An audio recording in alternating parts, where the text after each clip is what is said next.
안녕하십니까. 뉴스투데이 강원 시작합니다. 국내 1위 시멘트 기업인 상용 C&E가 서울 본사를 강원도 동해시로 이전하기로 했습니다. 매출 1조 원대 기업의 본사 이전인 만큼 상당한 경제적 파급 효과가 기대되고 있는데요. 하지만 과거에 지역으로 본사를 옮겼던 중견 기업들이 얼마 못 가 매각 수순에 밟았던 사례들 때문에 장밋빛 전망만이 있는 것은 아닙니다. 김영호 기자가 취재했습니다. 연간 1,500만 톤의 시멘트를 생산하는 국내 시멘트 1위 쌍용 C&E의 동해 공장입니다. 과거 쌍용그룹의 모태로 출발했던 이 기업은 지난 2016년 국내 사모펀드 운용사에 매각돼 전문 경영인 체제로 운영되고 있습니다. 하지만 최근 건설 경기 침체 등 내수 시장 부진에 직격탄을 맞았습니다. 국내 시멘트 전체의 내수 출하량이 4천만 톤으로 급감하면서 공장 가동률은 30%가량 줄었고 현재 안고 있는 부채 총계만 2조 원대로 알려졌습니다. 이런 팍팍한 경영 상황 속에서 쌍용 C&E는 서울 본사를 동해시로 이전하면서 위기의 돌파구를 찾고 있습니다. 전체 임직원 1,000여 명 가운데 현재 서울 본사에는 100여 명이 근무하고 있습니다. 본사 이전으로 세수 증대와 인력 이동, 생산 유발 등 경제적 파급 효과는 수백억 원대로 추정됩니다. 쌍용 C&E 측은 경영 시스템을 현지화하는 차원이라며 다른 시멘트 기업들도 본사를 현지로 이전한 만큼 구체적인 이전 계획은 TF팀에서 추진하고 있다고 밝혔습니다. 상당수 인력과 장비가 이미 지역에 자리 잡고 있는 터라 획기적인 변화를 기대하기엔 이르다는 신중론도 만만치 않습니다.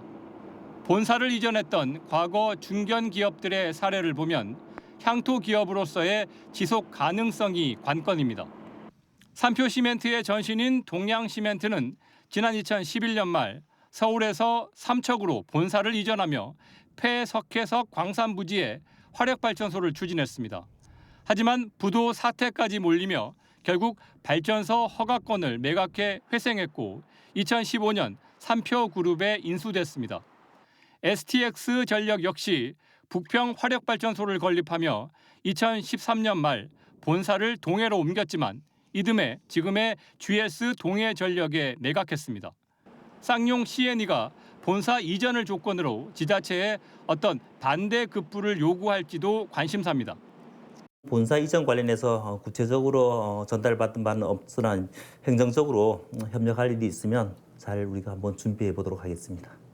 뒤늦은 본사 이전 결정의 진짜 배경을 놓고 지역 경제 활성화에 대한 기대와 껍데기뿐인 이전이 될 수 있다는 우려가 교차하고 있습니다. MBC 뉴스 김영호입니다. 폭염 속 시민들이 바깥에서도 그늘을 누릴 수 있는 그늘 보행권, 그리고 폭염으로 생계를 끊길 위기의 노동자 소득보장 보험까지 기후 위기에 대응하려는 지방 정부들의 보폭이 넓어지고 있습니다.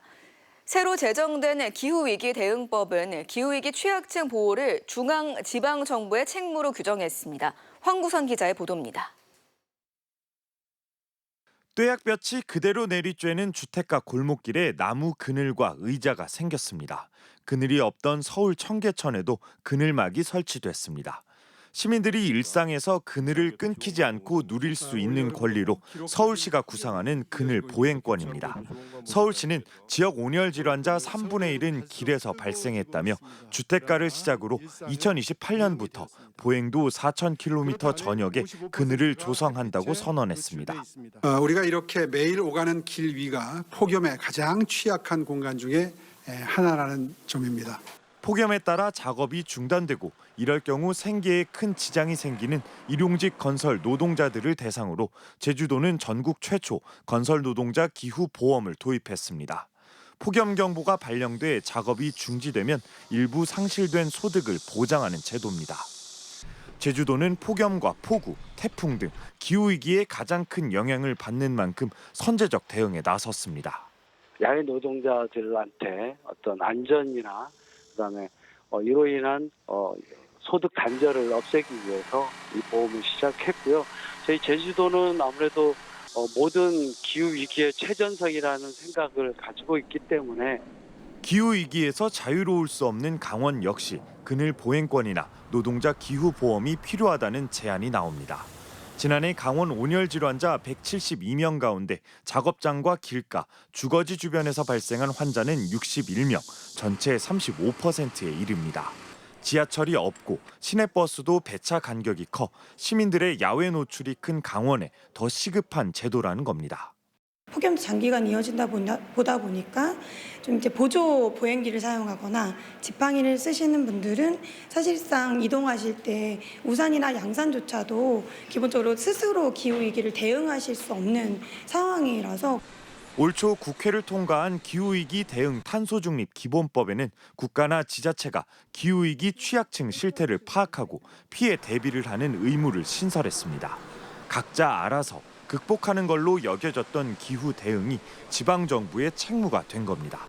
대체적으로 기후변화에 대한 문제를 개인이 해결해야 될 과제로 봤다는 것을 이제는 도시 공공의 서비스로 전환을 해야 된다라는 걸 보여주는 게 가장 큰 특징이라고 볼 수 있고, 강원도는 내년부터 정부가 도입하려는 노동자 기후보험의 수요를 조사하고 기존 시민안전보험에 있는 온열, 한랭질환 진단비 보장 확대를 검토하고 있다고 설명했습니다. MBC 뉴스 황구선입니다. 춘천 축구 팬들의 우려가 현실이 됐습니다. 강원FC가 내후년까지 홈 경기를 강릉에서만 단독 개최하겠다고 발표한 건데요. 화합을 이끌겠다는 구단주와 우상호 도지사의 후보 시절 약속은 이번에 지켜지지 않았습니다. 김준겸 기자의 보도입니다. 강원FC와 춘천시의 협상 결렬의 핵심은 경기장 이름 변경이었습니다. 강원FC는 춘천 홈 경기장 이름에 강릉 하이원 아레나처럼 메인 스폰서인 하이원을 넣어달라고 요구했습니다. 강릉시는 이 조건들을 수용했지만 춘천시는 절차상 난색을 표했습니다. 강원FC는 보도자료를 통해 강릉시는 필수 조건을 수용한 반면 춘천은 이를 충족하지 못한 개최 의향서를 제출했다며 동일한 공모 조건인 만큼 춘천에만 예외를 둘 순 없다고 강릉 단독 개최 이유를 밝혔습니다. 춘천시는 강원FC의 결정에 강한 유감을 나타냈습니다. 조례를 개정해서라도 명칭 변경과 대관 지원 방안을 모색하려 했지만 구단 측이 공모 접수 사흘 만에 일방적으로 개최 불가를 통보했다는 겁니다. 안 하겠다는 게 아니라 구체적인 내용을 놓고 협의를 하면서 진행하자는 입장이었는데 저희가 계속적인 협의를 요청했음에도 불구하고 개최 불가가 결정돼서 저희도 굉장히 안타깝게 생각합니다. 최근 김병지 강원FC 대표가 춘천시에 사과를 한 데다 구단주인 강원도지사와 춘천시장이 같은 당이어서 내년 춘천 홈 개최에 대한 기대가 컸습니다.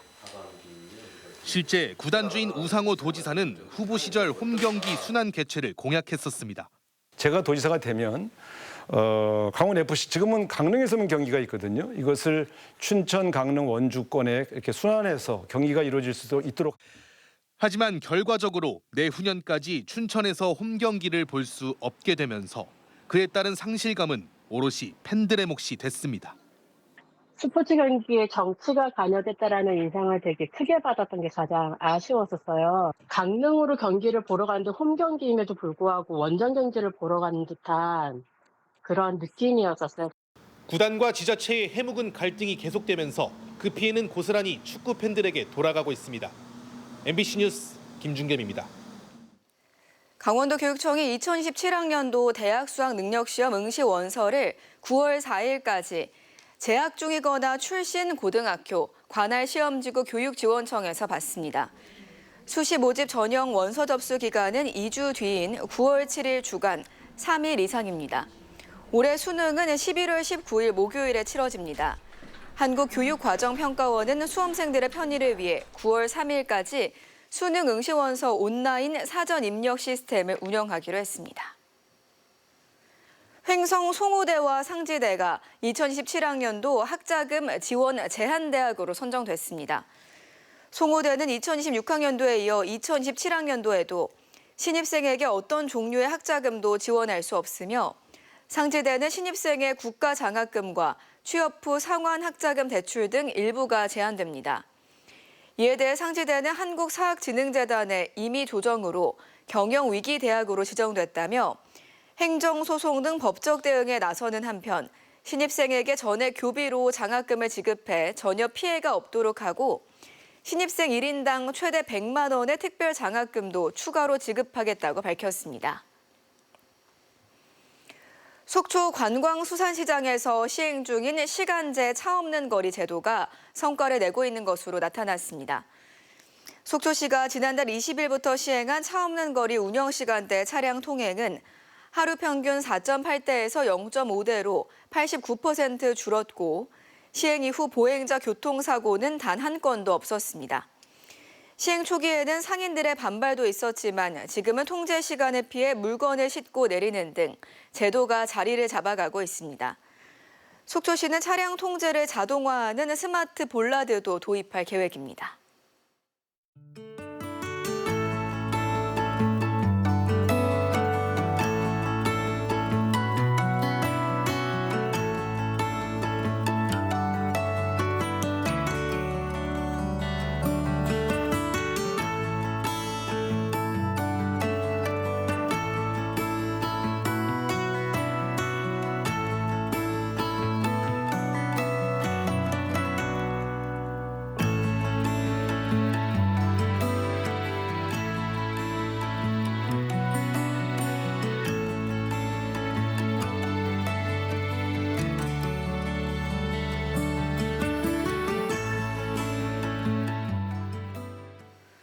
강원도가 도청에서 민선 9기 출범 이후 첫 미래산업 글로벌 도시 종합계획심의회를 열고 춘천 사막산 등선폭포 산림이용진흥지구 지정안을 통과시켰습니다.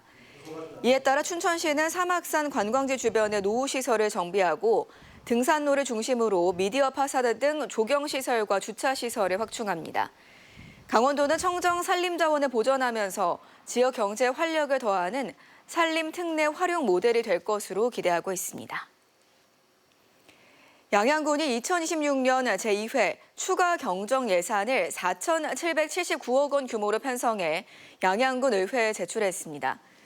이번 추경안은 제1회 추경에 비해 226억 원, 4.9% 늘어난 규모로 일반 회계 4,486억 원, 특별 회계 293억 원 규모입니다. 양양군은 대내외 경제 불확실성에 대응하기 위해 보통 교부세 약 127억 원과 지역 현안 및 재난 예방을 위한 특별 교부세 15억 원을 확보해서 이번 추경안에 반영했습니다. 원주 DB가 대만에서 열린 윌리엄 존스컵에서 한국팀 역대 3번째로 우승을 차지했습니다.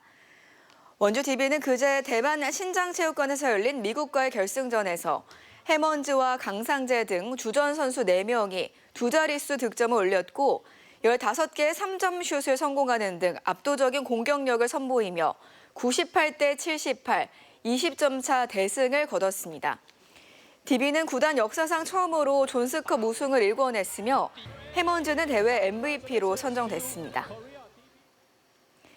NH농협은행 한국여자바둑리그에서 선두를 달리고 있는 삼척시청 바둑팀이 다음 달 5일 오전 10시 시민체육관에서 지역 투어 대국을 치릅니다. 올해로 7년 연속 여자 바둑리그에 출전한 삼척시청은 리그 2위인 평택 브레인시티 산단과 1위 자리를 놓고 승부를 겨룹니다. 강원 뉴스 마칩니다. 시청해주신 여러분 고맙습니다.